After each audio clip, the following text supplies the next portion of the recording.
কেমন করে পারেন একজন পেশেন্টের এখান থেকে নিয়ে যায় তার কাছ থেকে টাকা চাইতে? আপনি এত বড় সত্যবাদী, আপনি সত্য কথা বলতেছেন, আর এই ওনার পুত্র সন্তান মারা গেছে, উনি মিথ্যে কথা বলতেছে না? আমার কোনো সাক্ষীর দরকার নাই। আপনি খুলছেন না, নিছেন কেন এটা বলেন। আপনি আগে বলেন আপনি নিছেন কেন সেটা বলেন। আপনারা কে বলছে? নার্স বলছে? তাহলে আপনি নিছেন কেন? আপনার কি জব ডিসক্রিপশনের মধ্যে আছে সিলিন্ডার বহন করা? আপনার জব ডিসক্রিপশনের মধ্যে আছে আপনি বাথরুম ক্লিন করবেন, সপ্তাহে পরিষ্কার পরিচ্ছন্ন।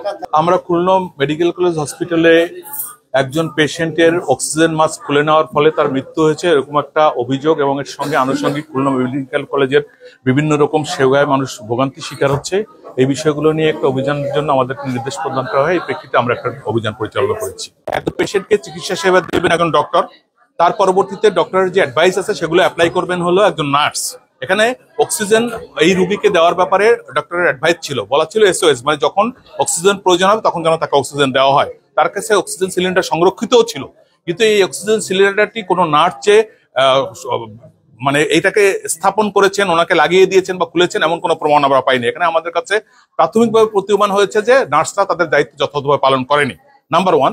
নাম্বার 2 হলো যে ওনারা অভিযোগ করেছেন যে একজন ওয়ার্ড বয় এই অক্সিজেন মাস্কটি খুলে নিয়েছেন টাকা চাওয়ার প্রেক্ষিতে। তো আমরা যাচাই করে দেখেছি যে যিনি এই অক্সিজেন মাস্কটি খুলেছেন তিনি কোনো ওয়ার্ড বয় নন, তিনি একজন ক্লিনার। একজন ক্লিনারের কখনোই অক্সিজেন মাস্ক খোলার কোনো দায়িত্ব থাকার কথা না।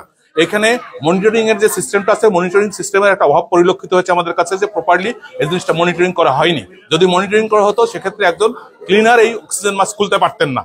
এবং এখানে যিনি মৃত্যুবরণ করেছেন তার মাতা ছিলেন তার অ্যাটেন্ডেন্ট হিসাবে, উনিও বলেছেন যে তার কাছে 500 টাকা ঘুষ চেয়েছেন, এবং সেই টাকা না দেওয়ার কারণে উনি অক্সিজেন মাস্ক খুলে নিয়ে আরেকজনকে অন্য পেশেন্টের কাছে নিয়ে গিয়েছেন। এই যে বিষয়টা আছে আমরা প্রাথমিকভাবে এটা সমর্থন পেয়েছি।